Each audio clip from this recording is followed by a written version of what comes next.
Bon, et bien voilà, nous sommes quand?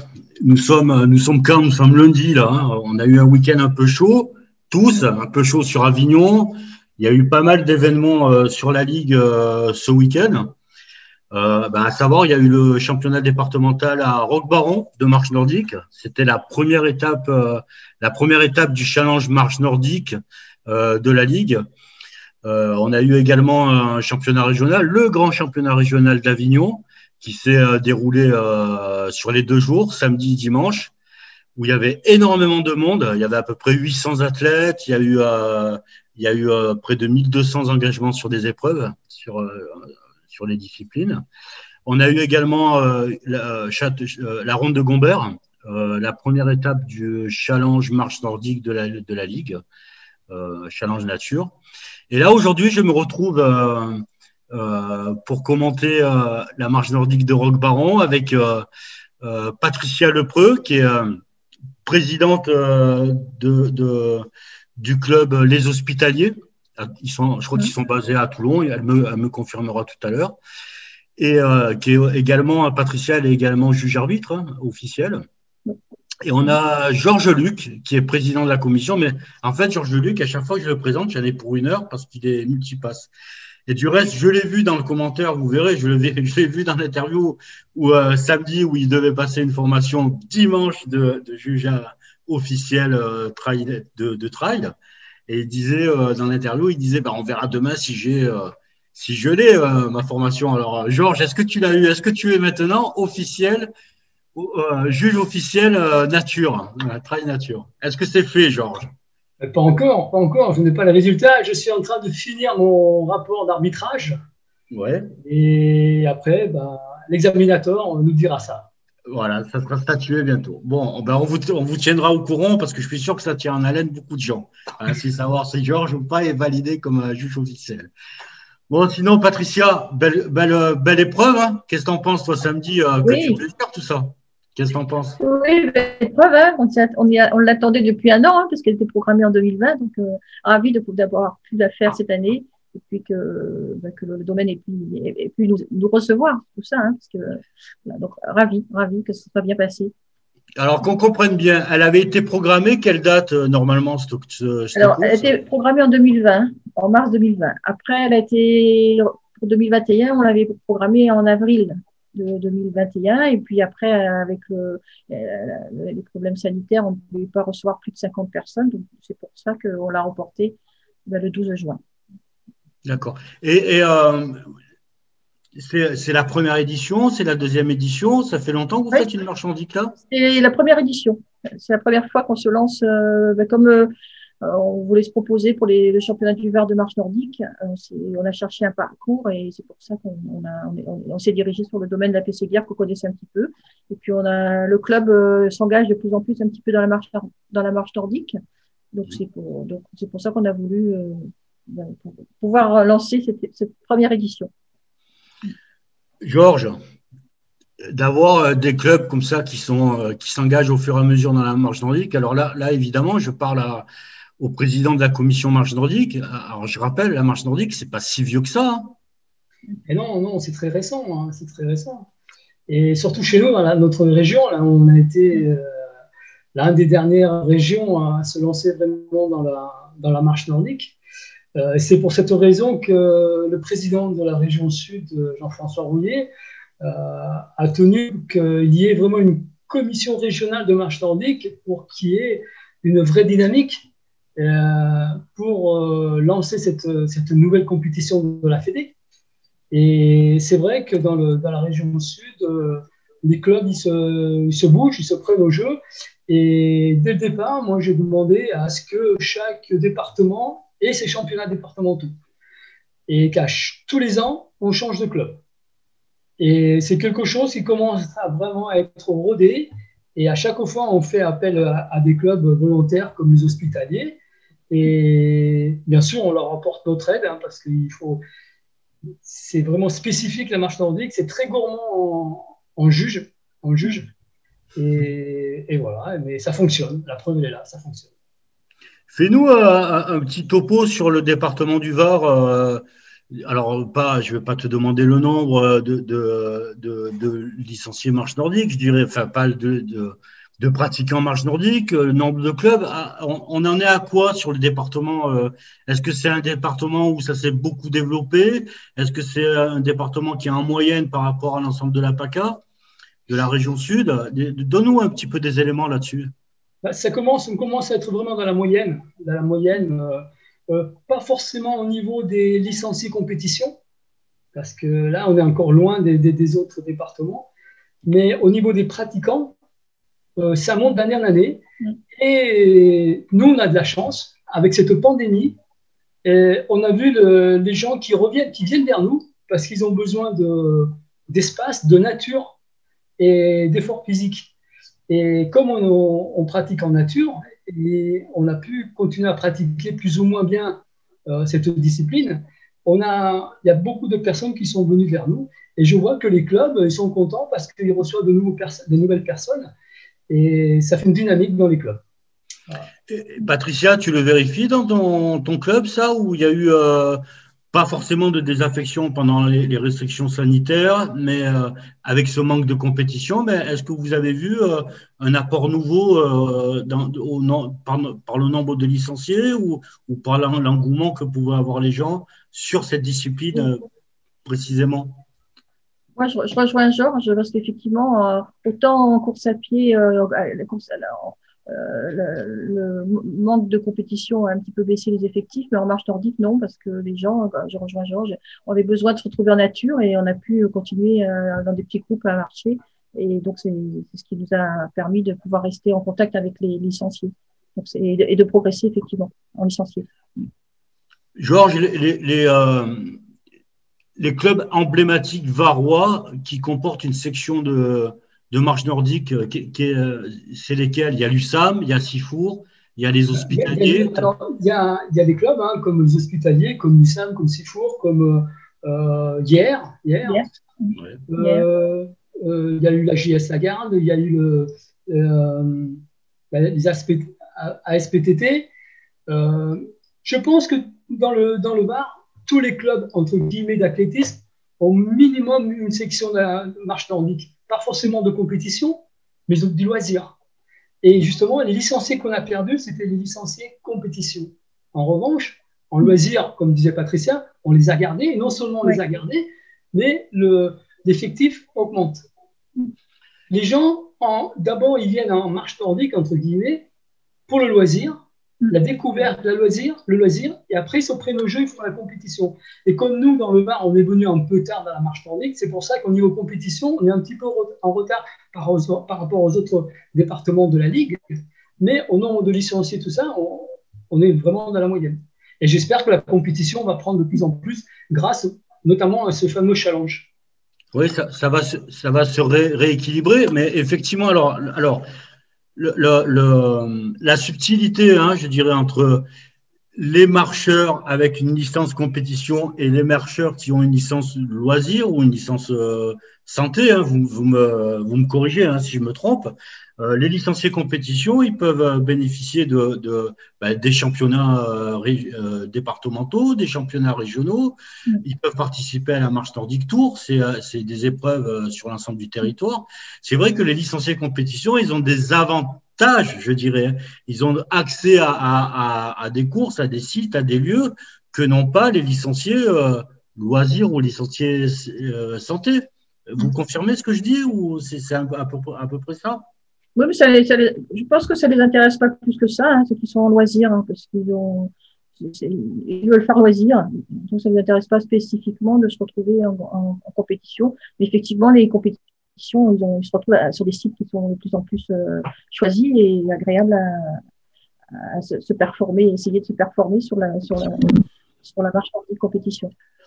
Donc, on est vraiment sur une pratique sportive très ambivalente où il y a pour la même, je dirais, pour la même marche, la même pratique, la même technique.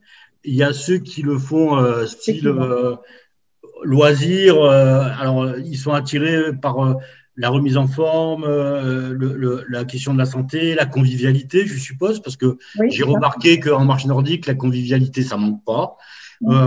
Et tous ces phénomènes-là. Et ceux qui sont licenciés compétition, ben, y a un petit pavé supplémentaire qui leur fait marcher plus vite, peut-être, parce qu'ils courent derrière le chrono, quoi. C'est un peu ça, alors. Oui, tout à fait. Donc, dans la même discipline, comme tu le disais, on peut dire qu'il y a deux groupes, le loisir et la compétition. Souvent, après, il y a les tranches d'âge aussi. Hein. Il y a l'âge ceux qui ont commencé tard la marche nordique, entre guillemets, restent en loisir. Et ceux qui viennent à la marche nordique, qui venaient du running, pour X raisons, qui sont un peu plus jeunes, eux, ils recherchent la compétition. Et on voit bien que c'est par rapport à la tranche d'âge. Voilà. Et c'est pour ça que je suis en train de travailler dessus et je pose beaucoup de questions. Comment attirer les jeunes vers la marche nordique? Voilà. Et on a eu un exemple samedi dernier. Là, on va le voir. C'est plaisir de voir ça, quoi. C'est rafraîchissant, je suis d'accord avec toi. Voilà. Et bon, tout à l'heure, on en parlera un petit peu là, et de ce que je veux faire, enfin ce que la commission veut faire, et dans quel but. Voilà. Là, on va revenir sur Roch Baron. J'ai rencontré, vous devez le connaître, hein, Jacques Lepreux, qui s'activait à droite à gauche sur l'organisation. Je vous propose de l'écouter. Allez, comment on dit? On dit Magnéto Serge, c'est comme ça qu'on dit? Je sais pas. Bon, on est à Roch Baron, championnat départemental. Championnat départemental de marche nordique. En fait, ça fait du bien à tout le monde, hein, de se retrouver là. J'ai l'impression, rien qu'à voir les sourires des athlètes et tout. Donc là, je suis en compagnie de Jacques Lepreux, qui est alors multicarte. Hein. Alors c'est le club des hospitaliers qui organise ce championnat départemental. Ouais. Le championnat départemental est inscrit dans le challenge marche nordique de la Ligue. Oui. En même temps, et puis entre parenthèses, Jacques Lepreux, c'est le président de la commission départementale running. Ouais. Donc on le croise souvent. Jacques, alors cette organisation, qu'est-ce que ça te fait de remettre un peu j'allais dire les crampons, mais on est presque là-dessus, quoi.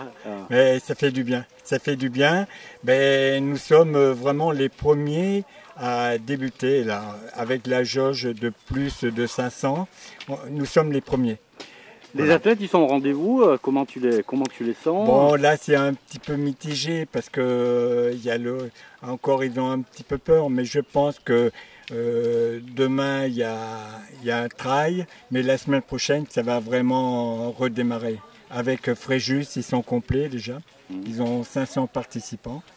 Alors, en effet, demain, on a le lancement du challenge nature de la Ligue avec la ronde de Gombert.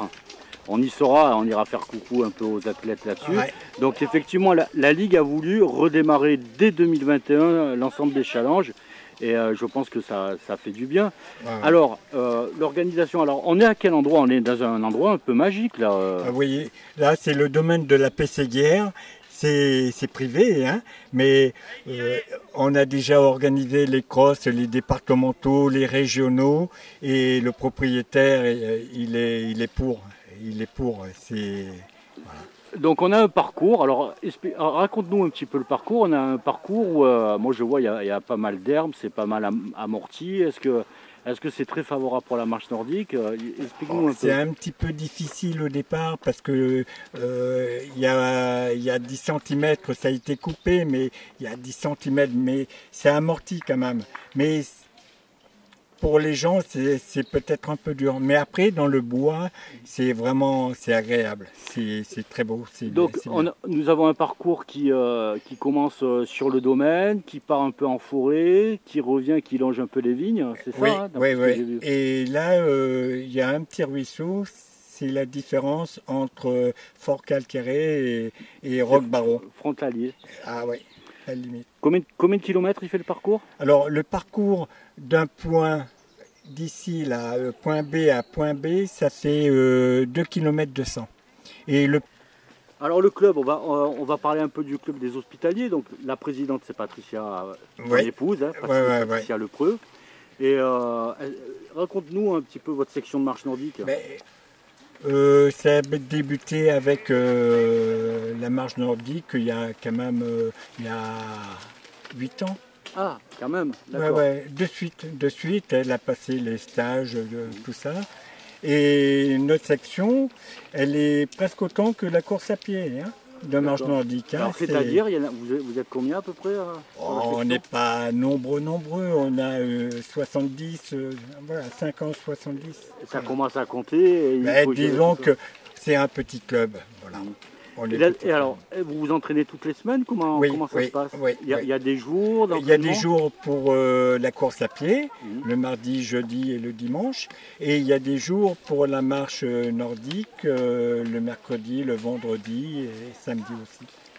Vous avez un site internet? On peut aller voir sur le site internet peut-être? Alors, il y a le site du club des hospitaliers, ouais. Donc on met dans Google les hospitaliers athlétisme. Toulon, ouais. Et on a tous les renseignements pour venir vous rejoindre. Ouais, c'est ça. Bon, Jacques, un grand merci et à très bientôt. Ouais, merci Yves. Alors, Patricia, on vient de voir ton mari, Jacques, qui est aussi très impliqué dans le club et qui a été très impliqué, on l'a vu samedi, dans l'organisation de cette compétition, cette marche nordique. Il nous parlait de la boucle, du terrain, de l'herbe. J'aimerais bien que tu nous en dises un petit peu plus sur quelles difficultés vous avez rencontrées, qui c'est qui a passé la tondeuse, par exemple, comment vous avez balisé, comment ça se passe. Dis-nous-en un peu plus sur le parcours, qui, je le rappelle, j'imagine que c'est un parcours, c'est une petite merveille, hein, parce qu'il longe les vignes, ça rentre dans une forêt, ça traverse le domaine. Alors, on t'écoute un peu là-dessus, hein, sur le parcours. Oui, au départ, l'année dernière, on devait le faire donc, en mars. Donc, du coup, le parcours, on est venu, on l'a un petit peu cherché, et puis on n'était pas envahi par l'herbe comme ça. Donc, quand on est revenu voir cette année, on s'est aperçu, là, 15 jours avant, que l'herbe avait bien poussé, puisqu'on était déjà au mois de mai. Et donc, le propriétaire, il a dit, mais pas de souci, moi, avec le tracteur, je vais tout couper. Et voilà, donc il a fait le maximum, il a essayé d'enlever le maximum d'herbe. Il en est resté un petit peu. Et puis, comme disait Jacques, 2 cm. Mais après, on a fait tout le circuit, donc la veille, avec des personnes du club pour enlever tout ce qui pouvait, pour élaguer un petit peu, pour enlever tout ce qui pouvait être cailloux, tout ce qui pouvait être morceaux de bois, pour pas que les athlètes se blessent. Et moi, comme j'ai pu le faire, j'ai vu que au début, effectivement, l'herbe semblait gêner un petit peu, mais en fait, non, ça n'a pas gêné. On a pu, et puis surtout après, on se retrouvait dans le bois, un circuit très sympathique, donc avec des descentes, et donc ça a été. Et c'est vrai que le parcours était assez ombragé aussi, oui, parce qu'on avait un beau temps. Oui, on passait dans un bois, on était bien ombragé, et donc c'était appréciable parce c'était malgré tout, ça a été les premières grosses chaleurs samedi. Donc, c'était appréciable, ça a été. J'avais peur, mais on a bien travaillé avec le propriétaire, avec Didier Grasso, donc c'est bien agencé. Georges, les points forts et les points faibles de ce parcours, qu'est-ce que tu en as pensé, toi? Oui, vas-y. Le point fort, c'est la nature. C'est tout à l'heure un site magnifique, pas facile le parcours. C'est vrai qu'il n'y avait pas du tout de dénivelé, mais étant donné qu'à un moment donné, c'était de l'herbe qui était relativement haute et tout ça, c'est un parcours qui… D'ailleurs, on n'a que voir les moyennes kilométriques. Les moyennes kilométriques, elles ne sont pas très élevées par rapport à un championnat, hein, vu les personnes qui sont venues, parce qu'il n'est pas roulant, mais il est très agréable. Voilà. Il n'est pas performant, mais c'est un parcours agréable. Voilà. C'était pour un début de saison, pour une reprise… C'était super, c'était bien. Voilà. Ok. Bon, on a parlé tout à l'heure, on a parlé de la propriétaire et on a parlé de l'importance qu'avait du parcours, de l'endroit à quel endroit il se trouve, des partenaires. Alors, la marche nordique, c'est une discipline qui se pratique à l'occurrence sur des itinéraires de pleine nature.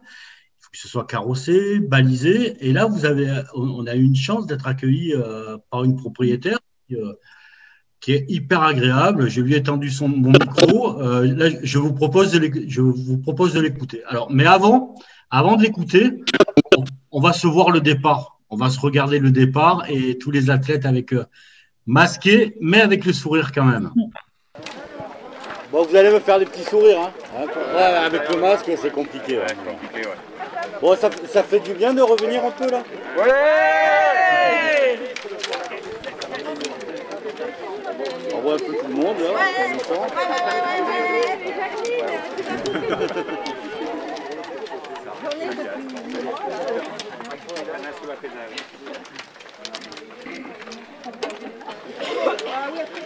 Alors, on vous donne tous rendez-vous à Gap hein, à la fin du mois. Hein. Avec les masques.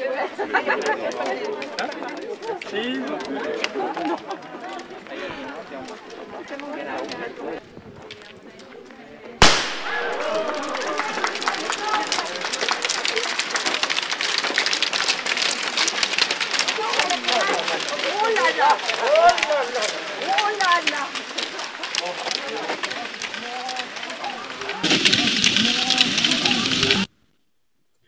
Et dès le départ, on le voit, les différences d'allure. Hein. C'est flagrant. Hein. On a l'impression qu'il y en a, ils sont tenus par un élastique et bam, et qui partent comme des fusées. Et d'autres, on va les laisser partir devant. Hein. C'est un peu ça, quoi. Et puis on a vu un peu le domaine. Voilà. Allez, un petit mot sur le départ, tout ça. Je vous écoute. Bah, le départ, il était gentil, le départ. Hein. Bon, il n'avait pas trop. Enfin, vu le nombre de participants, c'était large, une bonne longueur. Les marcheurs se connaissaient, donc ils se sont positionnés d'eux-mêmes sur la ligne de départ et il n'y a eu aucun problème pour le départ. Au départ, on a dit on va essayer suivant le nombre, on va essayer de les placer parce qu'on les connaît, mais là, ça s'est fait naturellement. Donc ceux qui étaient compétiteurs devant et le reste derrière, on n'a rien dit, ça s'est passé naturellement. C'était très bien. D'ailleurs, on voit la vidéo, il n'y a eu aucun crash. Rien. Patricia, il y avait combien d'engagés sur la course là? On était une soixantaine?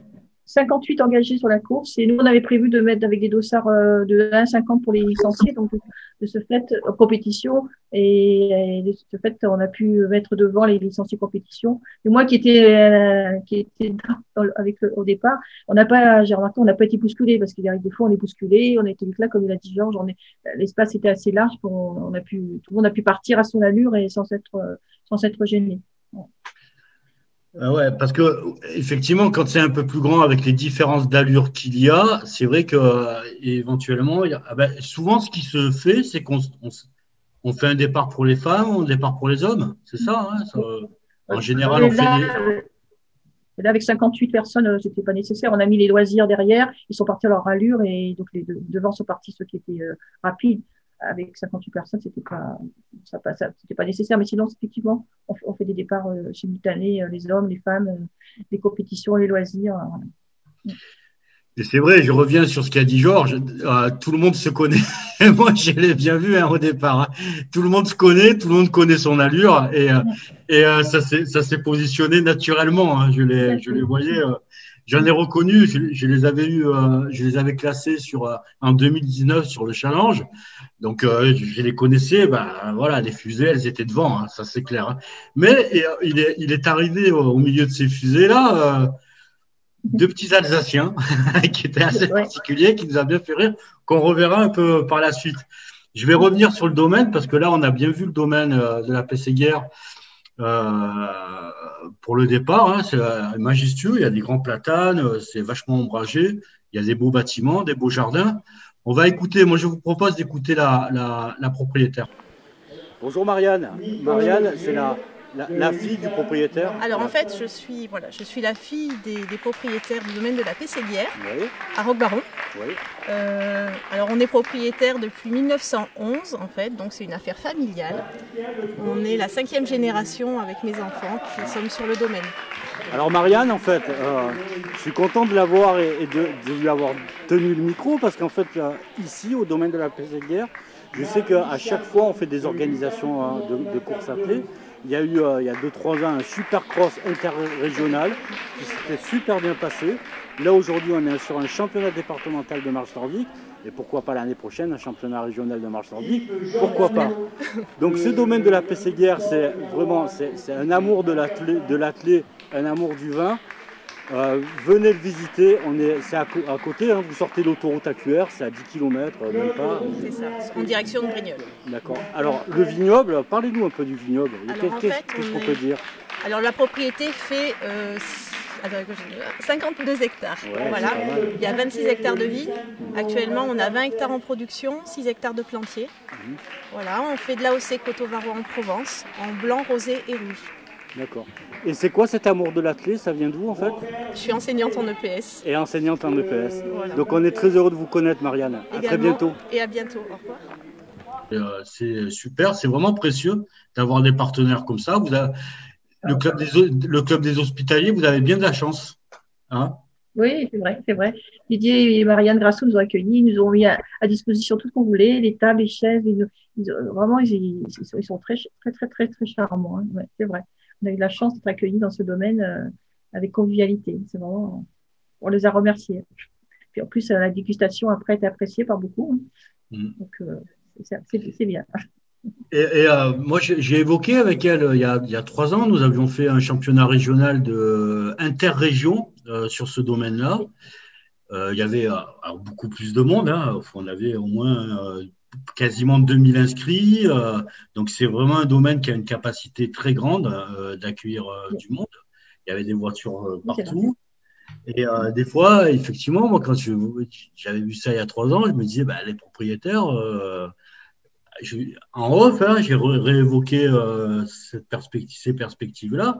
Ah, mais ils sont partants. Hein. Tout à fait. Championnat de France de marche nordique sur le domaine de la Pességuière, why not, quoi, hein, pourquoi pas.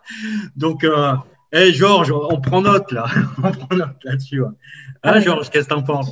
Championnat de France de marche nordique. Il y a un petit peu de travail quand même encore. Hein. Sûrement. Il y a un peu de travail quand même. Hein. On va y aller doucement. Hein. Oui. Bon. Mais pourquoi pas? C'est pas le travail qui nous fait peur, hein, à mon avis. Alors, on évoquait les Alsaciens tout à l'heure. Alors, moi, j'arrive sans connaître grand-chose. J'y arrive. Et sur un championnat départemental, parce que ça, on va le rappeler, Roque-Baron, c'était le championnat départemental. Il y avait, à l'intérieur, il y avait ce qu'on appelle un open. Il y avait des gens qui ne couraient pas le championnat départemental. Il y avait des personnes qui ne… Alors, on ne dit pas qu'ils ne couraient pas, on dit qu'ils ne marchaient pas pour le championnat départemental. Il y avait des personnes qui ne marchaient pas non plus pour le challenge, mais qui étaient venues comme ça. C'était ouvert aux non-licenciés également. Mais on a retrouvé des licenciés, mais pour le coup des Alsaciens. Et ils nous ont fait quelques petits commentaires assez sympas au micro. Je vous propose de les écouter. Bon, j'ai le premier, deuxième. Hein. Le premier, c'est le fiston, le deuxième, c'est le papa. Mais en fait, la particularité, c'est que sur les championnats départementaux du Var de marche nordique, j'ai 2 Alsaciens là. C'est ça, hein, c'est bien ça. Bon, racontez-moi tout. Alors, vous êtes dans un club FFA à Strasbourg. Allez-y, racontez. Donnez-moi votre nom et puis expliquez-moi ce que vous faites ici et dans quel club vous êtes là-bas. Moi, c'est Tom Vermouth et avec… Mais alors, prends le micro, mets-le bien. Moi, c'est Tom Vermouth et… Avec mon papa, on vient du Haut-Rhin en Alsace et on fait partie d'un petit club convivial du Sungo. Et…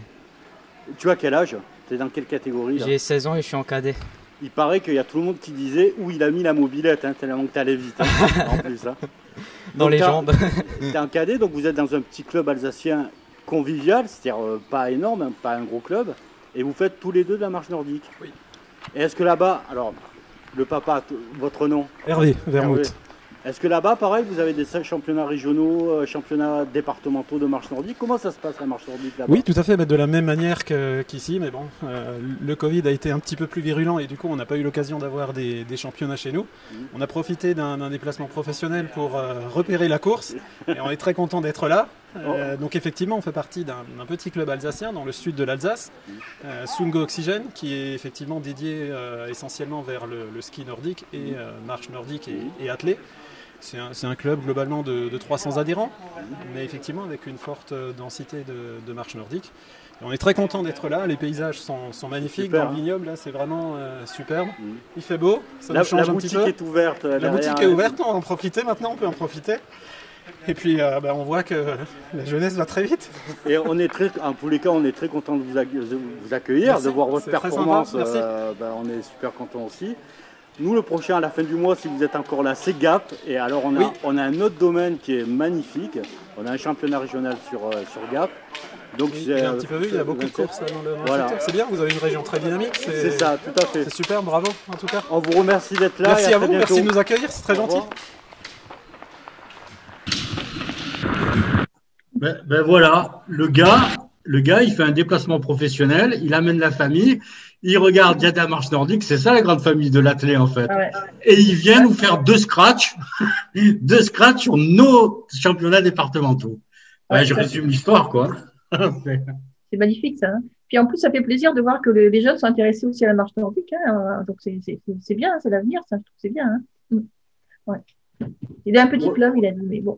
Petit club de 300, non? Ouais, un petit club de 300 qui s'occupe. C'est ça, en fait. On est un petit club en Alsace, 300 personnes. On fait. Qu'est-ce qu'il nous disait là du ski nordique? Ski nordique, c'est quoi le ski nordique? C'est le ski de fond, tout ça, non? Le ski de fond, ouais. Ouais, c'est un petit. Oui, ça ressemble au ski de fond. Mmh. Donc voilà, ils nous ont fait le scratch les deux là. Ouais. Ouais, c'était ils sont partis, ils ont pulvérisé là. Le jeune, il est parti. Et moi, il m'a mis un tour. Hein. Il m'a doublé vers la fin. Ouais. Non, c'était très, très, très bons athlètes. C'est bien. Hein. Ouais. Donc, profiter en plus du domaine, du temps, c'est bien. C'est bien pour notre épreuve qu'il y ait des personnes qui viennent un peu aussi de l'extérieur. Hein. Ils ont un autre œil, hein, c'est bien. Hein. Ouais, et Georges, en partant, là, je les ai vus avec son petit sourire un peu narquois en disant rendez-vous championnat de France. Hein, j'ai bien entendu. Parle-nous un peu des championnats de France. Dis-nous un mot là-dessus. Bon, les championnats de France, c'est à Autran, à fin août. Hein. C'est à quel endroit, Autran? C'est dans le Vercors. Dans le Vercors, d'accord. C'est dans le Vercors. Et c'est au mois d'août, hein, tu dis, c'est ça? Fin août. Fin août. Bon. Et un championnat de France, est-ce que tu as vécu les championnats de France de l'année dernière, pas l'année dernière, mais 2019? Non, j'ai pas pu. Est-ce que tu peux nous dimensionner ce que peut être un championnat de France en marche nordique? Combien il y a de personnes? Est-ce que moi j'ai du mal à dimensionner, à regarder ce que ça peut faire? Ah non, pas du tout, parce que j'ai jamais participé à un championnat de France de marche nordique. Mais je sais qu'Autran, avant de faire les championnats, avant de se proposer pour les championnats de France, c'est une station très dynamique pour la marche nordique. C'est une région qui s'y prête très bien. Hein. Et je sais que c'est un week-end qui est bloqué, quoi. Vendredi, samedi, dimanche, il y a des compétitions. Le matin, l'après-midi, même la nuit, je crois. Et le samedi, c'est les championnats de France. Donc, il y a différentes distances, différentes formules, soit des boucles, soit des courses en nature. Il y en a même une qui fait 21 km. Donc, ce n'est pas réservé qu'aux compétiteurs. Le samedi, c'est les championnats de France. Mais sinon, le samedi, après le dimanche, il y a des courses pour tout le monde. Enfin, des marches pour tout le monde. Et c'est vraiment la fête de la marche nordique. Et là, je pense que au jour d'aujourd'hui, en France, c'est la Mecque de la marche nordique. Voilà, c'est au 3. En fait, ça fait pas. Moi, je vais le rajouter parce que j'y vais tous les ans. Ça fait partie tous les ans au mois de juin. Il y a un grand rassemblement de marche nordique dans le Vercors. C'est Nordic Walking. Donc, c'est dans ce cadre-là. Là, cette année, à cause du confinement et des problèmes sanitaires, ça a été reporté fin août. Sinon, tous les ans, il y a ce grand rassemblement sur 3 jours avec des exposants, avec des conférences, avec des circuits. Donc, un circuit la nuit, le vendredi soir, avec le samedi la compétition en général. Et puis là, cette année, donc ce sera support championnat de France. Et le dimanche, par contre, il y a 3 parcours, un moyen, un long, et qui sont faits qui va de 15 à 20 à 30, qui seront faits dans le Vercors. Donc, et ça change de village tous les ans entre là c'est Autran, mais ça change de village. Mais c'est un très, très, très beau rassemblement. C'est pour ça que le championnat de France, il va être beau. Et vous allez organiser des déplacements interclubs. Comment est-ce que vous avez réfléchi à ça pour fin août? Comment ça peut se passer Nous, malheureusement, cette année, comme ça a été changé, c'est fin août, on peut pas y aller parce qu'on organise une compétition de course sur route fin août, donc on peut pas y aller. Mais sinon, habituellement, nous, on s'organise dans le club à faire des déplacements. Et là, je crois que la Ligue, elle s'occupe d'un partenariat avec le Vercors pour ces jours-là, pour pouvoir animer et faire les animations d'échauffement sur les différents circuits.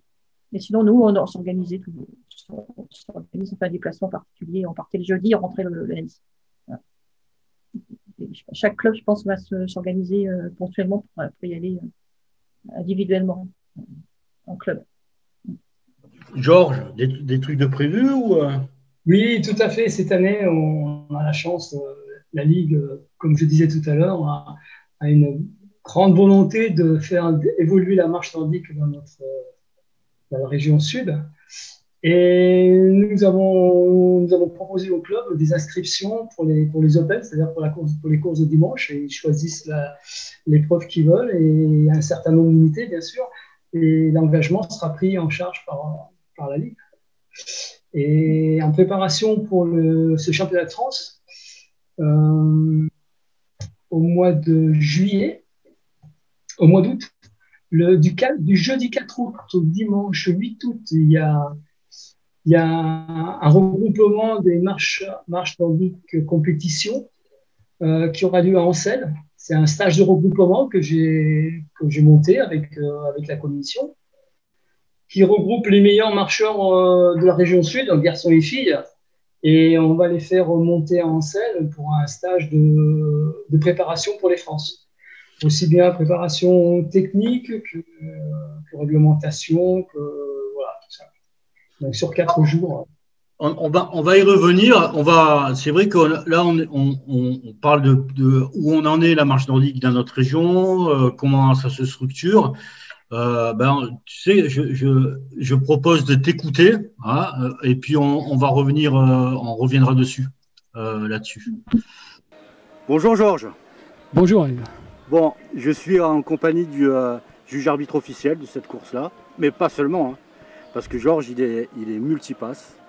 Il est président de la commission marche nordique, il est juge arbitre officiel marche nordique, il est juge arbitre officiel trail, nature. Il y a une formation demain à Gombert apparemment, il est encore dessus. Ouais, on verra ça demain. On verra ça demain. Donc je peux vous dire que Georges, sur les courses, c'est vrai qu'on le voit pas mal à vélo, mais il court partout, quoi, hein, il est multiplace partout. Donc je suis content enfin de l'avoir devant mon micro.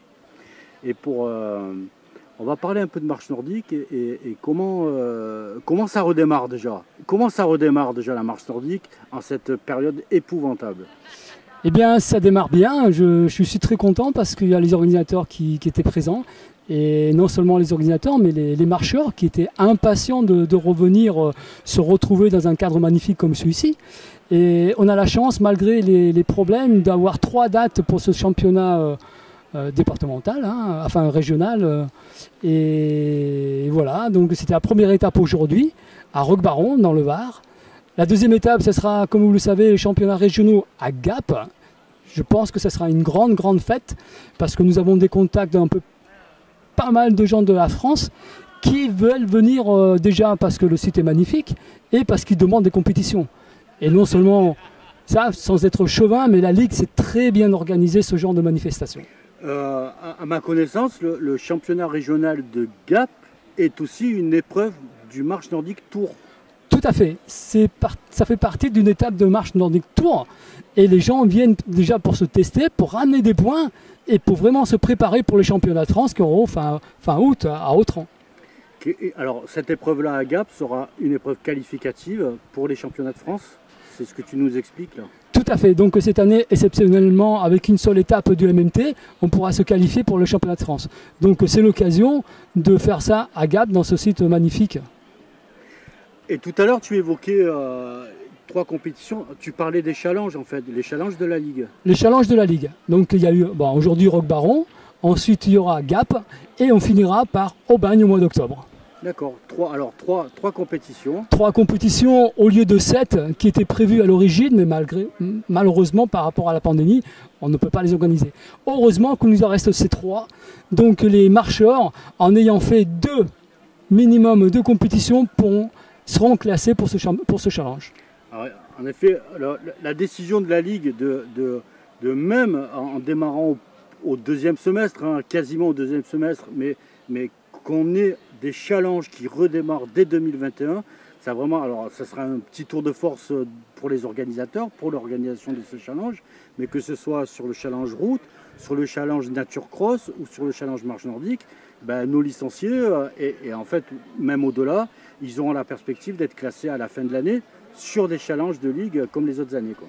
Oui, nous on fait c'est la marche nordique, mais c'est en nature, donc on est très proche du running. Et on ne voulait absolument pas faire une année blanche. On s'est dit, il faut faire quelque chose pour ces compétiteurs. Et c'est un challenge, effectivement, ce n'est pas facile de relancer la machine, aussi bien les organisateurs, les athlètes, que les juges. Parce que les juges, il faut les retrouver, ils se sont éparpillés pour X raisons. Et c'est un coup de force, mais on va y arriver. On parle du fonctionnement de la commission, là, en fait. Hein, c'est dur à redémarrer tout ça, mais au niveau de la région sud, l'athlétisme région sud, c'est une petite particularité par rapport à l'ensemble du territoire national. Ici, nous avons un président de commission marche nordique. Alors, la marche nordique, elle est intégrée dans la marche athlétique, mais il y a quand même une commission. Explique-nous un peu ça. Alors, c'était un petit peu compliqué. Donc, au départ, lorsque la Fédé a lancé la marche nordique, on nous avait mis avec la commission nationale de running. Et pour X raisons, donc, ils ont dit non, ça sera maintenant la commission nationale de marche, parce qu'il y avait marche. Mais il faut bien se rendre compte, pour ceux qui connaissent un petit peu l'athlétisme, qu'entre la marche athlétique et la marche nordique, le seul mot commun, c'est marche. Et je félicite et je remercie Jean-François Rouillet qui a créé cette commission marche nordique régionale, et qui m'a nommé, parce que c'est vraiment, il a bien vu que c'était vraiment spécifique et qu'on n'avait pas l'identité d'une marche athlétique. Et que les marcheurs marche nordique se sentent pas du tout au stade. Donc il fallait absolument faire cette commission. Et voilà. Donc c'est peut-être la seule ligue en France où il y a une commission marche nordique avec un président à sa tête. Bon, c'est super. En tous les cas, c'est un gage de dynamisme, moi je peux le confirmer là-dessus. Georges, on se donne rendez-vous à Gap. Mais bien sûr, je serai à Gap dès le vendredi pour vérifier le terrain, le samedi pour fignoler et le dimanche pour vous encourager. Et voilà. Bon, merci beaucoup Georges, à très bientôt. Merci. Ça a été ? Bon, si on veut parler du dynamisme d'une commission, la marche nordique en région sud, c'est caractérisé, quoi. Quand on regarde, on sort d'un confinement, vous êtes sur les championnats départementaux, sur les championnats régionaux, la réactivation des challenges. Vous programmez, tu le disais avant, une forme de stage, de préparation au mois d'août. Vous êtes quoi? Vous êtes 10 à travailler sur cette commission? Comment ça se passe, Georges? Ou alors vous êtes greffé plusieurs bras ou plusieurs cerveaux? Comment vous faites pour être sur tous les fronts? Disons qu'on a eu tellement de frustration pendant toute cette pandémie qu'on avait plein de projets et ces projets, on les a mis sur papier. Puis sur papier, ça ne suffit pas, il faut concrétiser. Et grâce à la Ligue, pour nommer Caroline Mongeau, qui fait un travail magnifique au niveau de la Ligue, on essaie de tout mettre en place, quoi, parce qu'il y a beaucoup de choses à faire. Il faut dire qu'on est parti de rien, c'est une commission qui n'existait pas, donc il faut tout créer, quoi.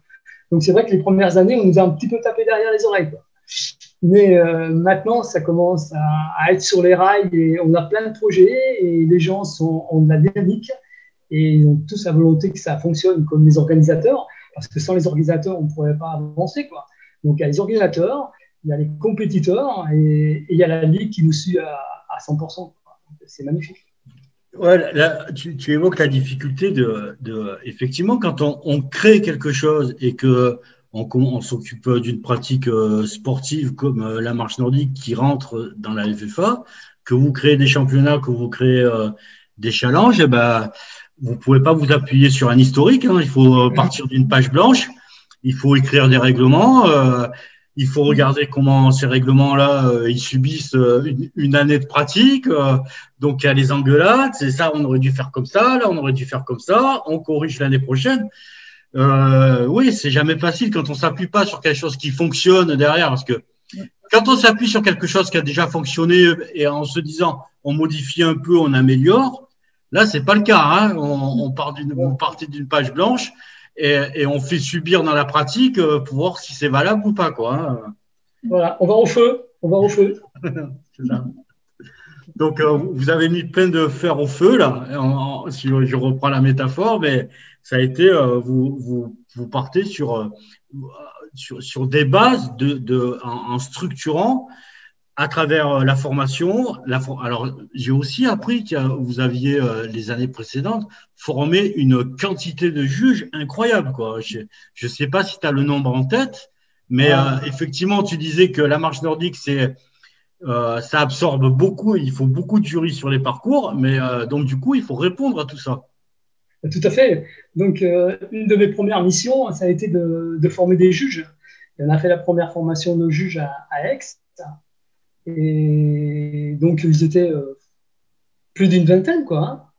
Donc, on a passé avant Aix, non? Comment? Moi, j'ai fait la formation, la première formation de juge, c'était avant Aix. Oui, mais moi, quand j'ai pris la commission, il n'y avait pas de oui.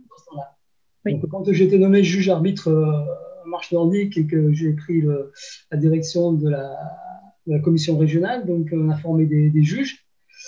Et voilà, donc après, tous les ans, on avait programmé de faire minimum une formation par an de juge. Malheureusement, là, ça s'est coupé. Là, la machine est relancée. Donc, pour preuve, j'ai mon petit papier parce que sinon, je ne m'en sors pas. Mardi, le 29 juin, j'ai une formation d'assistant juge. Ah, c'est bien. Ouais. Ensuite, j'ai une formation de marche nordique compétition le 3 juillet à Aix. Et je suis en train de chercher une date pour refaire des juges de marche nordique, une formation sur Aix et une sur Boulris, pour que les gens n'aient pas trop à se déplacer. Voilà, donc il y a beaucoup de choses à caser et sur le calendrier. Donc, pour nous donner une image, un cadre de l'existant, de ce qui est nécessaire, par exemple, actuellement sur la Ligue, on a quoi, une centaine de juges marche nordique? Non, sur la Ligue, nous avions enregistré oui. Avant le problème, on avait 62 juges marche nordique. Et combien faut-il? Comment? Alors, une soixantaine de juges sur la Ligue, et combien faut-il de juges, par exemple, pour une compétition comme s'est déroulée samedi à Roquebaron? Donc, sur une compétition type Roquebaron, c'est ce qu'on appelle une marche nordique circuit. Il faut minimum 15 juges. Voilà, il faut 15 juges. Entre le PC course, la boucle de pénalité, le ravitaillement, et ensuite positionner les juges sur place. Voilà. Ensuite, il faut minimum 3 vélos. 3 juges en vélo. Un qui suit les hommes, un qui suit les filles, et un qui balaye au milieu. Plus les juges arbitres. Vous avez des difficultés de recrutement ou ça se fait naturellement? Vous n'avez pas de difficultés? Bon. Ah, les téléphones. Moi, c'est vrai que ça a été pour l'organisation, c'est vrai que c'est important. Si on n'a pas de juge, on ne pouvait pas organiser le championnat du Var. Donc, il y a des juges qui ont vraiment été, qui ont joué le jeu et qui se sont dit, ben voilà, puisqu'il faut, s'il manque du monde, il faut des juges. Moi, je vais me déplacer, je peux me libérer. Et c'est vraiment appréciable que les juges fassent en sorte de pouvoir nous aider et qu'on puisse organiser notre épreuve, surtout quand c'est une épreuve de la Ligue et une épreuve du championnat départemental. Donc, c'est vrai la grande difficulté pour trouver des juges, c'est que 9 fois sur 10, les juges, ce sont des marcheurs. Ah, oui. Clairement. Alors, oui, c'est ça. Étant donné qu'il n'y a pas beaucoup de compétition, par exemple, on fait une compétition dans le Var, il est très difficile de demander à des juges qui sont de l'autre côté de la ligue de venir ce jour-là, quoi. Donc, on essaie de trouver aux alentours parce que c'est pas possible, quoi. Et avec les problèmes sanitaires que nous avons eus, il y en a beaucoup qui ne sont pas relicenciés.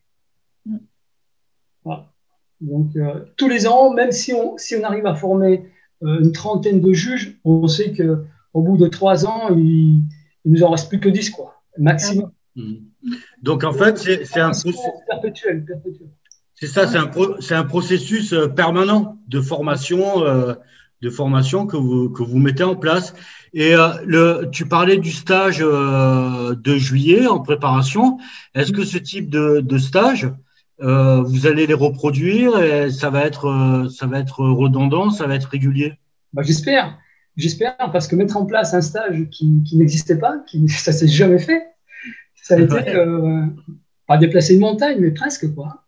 Parce que quand on a proposé le projet, boum, qu'est-ce que c'est? Les derniers arrivés qui réclament ça, quoi. Bon, on s'est défendu, on a des arguments. Hein. Et j'ai appris tout à l'heure qu'on a eu le feu vert du trésorier de la Ligue. Donc, c'est bon, quoi. Formidable. C'est formidable.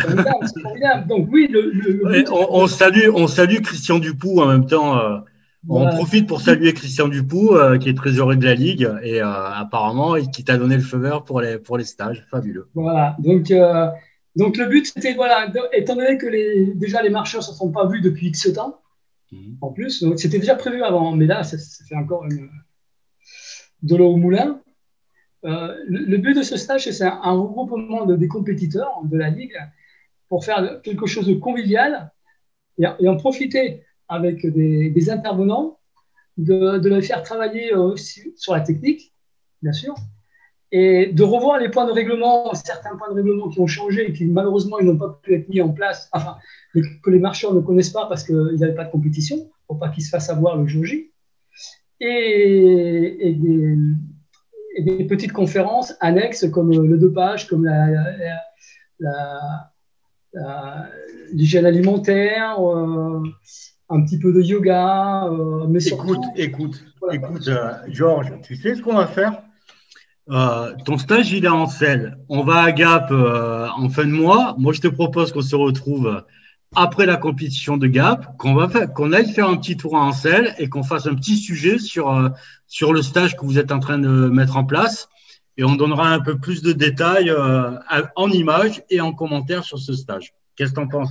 Ouais, tout à fait. Et ce stage, moi, c'est parce que un but de regroupement et pour attirer des jeunes. J'espère que les jeunes vont… Parce que les jeunes, je me souviens quand on était plus jeunes, hein, on aimait bien les déplacements. Les déplacements, les stages, Donc, j'espère qu'ils seront attirés par… en se disant, c'est une compétition, enfin, c'est une discipline qui est dynamique et qui bouge. Hein, parce qu'au départ, c'est vrai que la marche nordique a une mauvaise image. Dès qu'elle est sortie, c'était une personne à un certain âge et ça en est resté là. Donc, ça fait beaucoup de mal. Donc, on veut redresser la barre. En redressant la barre, en faisant ces stages de regroupement avec des compétiteurs qui, j'espère, brilleront, et j'en doute pas, au championnat de France. Et si ce stage, moi, ce serait pour le reconduire tous les ans, bien sûr. Vous avez bouclé, vous avez assez de monde ou vous attendez encore la confirmation pour avoir la confirmation de marcheurs? J'ai la liste, mais je ne pouvais pas la diffuser tant que je n'avais pas le feu vert de… Ah ouais, donc pour cette année, c'est bouclé là. On va mettre l'eau à la bouche à tout le monde pour l'année prochaine. Mais il n'y a pas de souci. Donc, il faut faire ses preuves. Ah, alors vas-y, explique-nous comment ça, faut faire ses preuves. Explique-nous comment ça se passe. Comment ça s'est passé la sélection là? Voilà, étant donné que je suis parti de zéro et qu'il n'y avait pas de compétition, j'ai pris ce qui me semblait le plus équitable possible, c'est-à-dire que j'ai pris le classement niveau national, les MNT. D'accord. Donc je me suis basé sur le classement MNT. On a extrait les compétiteurs de la Ligue et il suffisait de suivre le classement. Voilà. Bien. et on aura autant de garçons que de filles. Ah oui, la parité est respectée. Ça aurait été que moi, j'aurais pris que des filles. Ouais, mais je pense que vu la motivation des garçons, ils t'auraient pas laissé faire, à mon avis, hein, parce qu'on les a tous vus, là, les garçons, à fond la caisse samedi. Bon, ben écoutez, tous les deux, très intéressant cette émission. Je vous remercie en tous les cas. Il y aura d'autres rendez-vous, hein, parce que la prochaine actualité, c'est le championnat régional de Gap. Ensuite, il y a le stage. Je suis sûr que vous allez faire des efforts colossaux pour me rapporter des images du championnat de France, hein, qu'on puisse les diffuser sur notre région. Et Patricia, merci. Bonjour à Jacques. Georges, merci de nous avoir donné votre temps. Et à très bientôt. À bientôt. Allez, rendez-vous à Gap. Rendez-vous à Gap. Merci, au revoir. Au revoir et merci. Au revoir.